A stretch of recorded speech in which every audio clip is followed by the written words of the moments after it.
Why Groundhog Day Matters. Hi, I'm Brian Pombo. Welcome back to Brian J. Pombo Live. This was an interesting year for Groundhog Day. I apologize for my scratchy throat, still just on the tail end of overcoming something in the air. Groundhog Day's interesting. And it's one of those things that kind of comes and goes and you don't pay too much attention to it.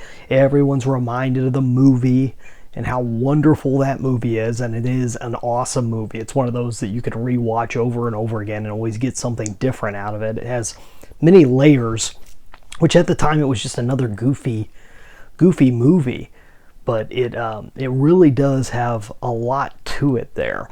And a very interesting movie, very good comparison to real life, but I don't want to dwell too deep on that right now. Let's talk about Groundhog Day as an institution, which is it's an interesting thing because it came from way back in the past. If you look up the origins of Groundhog Day, you're talking about pre most modern day religion and really these very crazy,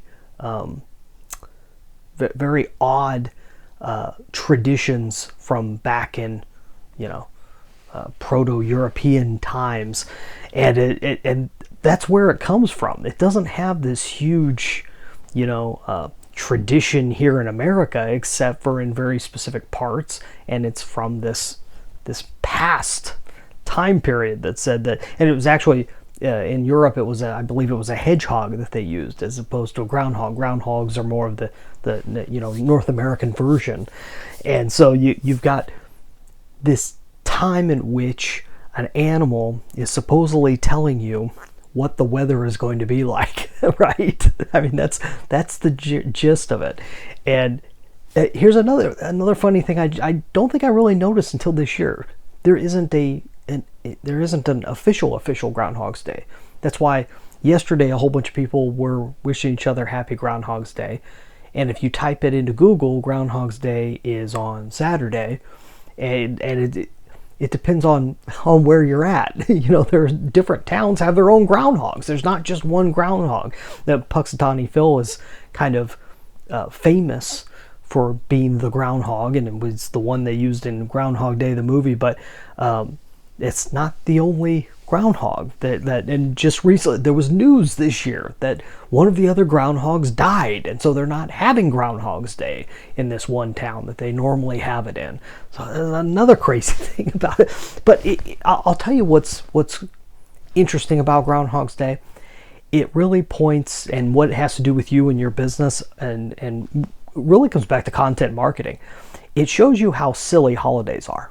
I mean, just seriously, most holidays are the silliest, goofiest thing ever.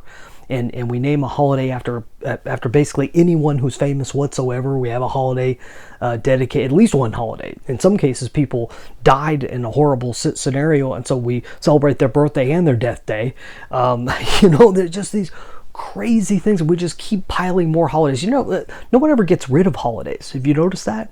No one ever comes out and says, yeah, we don't need this holiday anymore. Every once in a while you get some controversy about a holiday like Christopher Columbus Day, but no one's asking to get rid of Christopher Columbus Day. You know what they're doing? They just want to change it.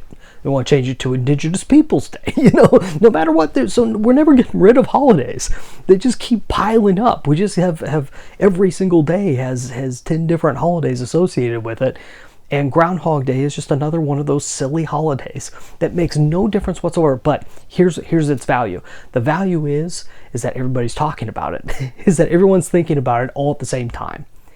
And if you can get in the conversation that's already going on in people's minds, you can hijack it and then insert in your own ideas, just like I'm doing right now. So people who are watching this and thinking about Groundhog's Day, it allows me to touch base and say, hey, holidays are useful to business. They're useful for content marketing. For this purpose, what we're doing right here, I'm creating a conversation around the holiday that we have in common. Whether you love it, hate it, or otherwise, we're talking about it, and it allows me to talk about content marketing. And then I could say something like, hey, You want more ideas on content marketing, go check out my book, or reasons why you want to even do content marketing.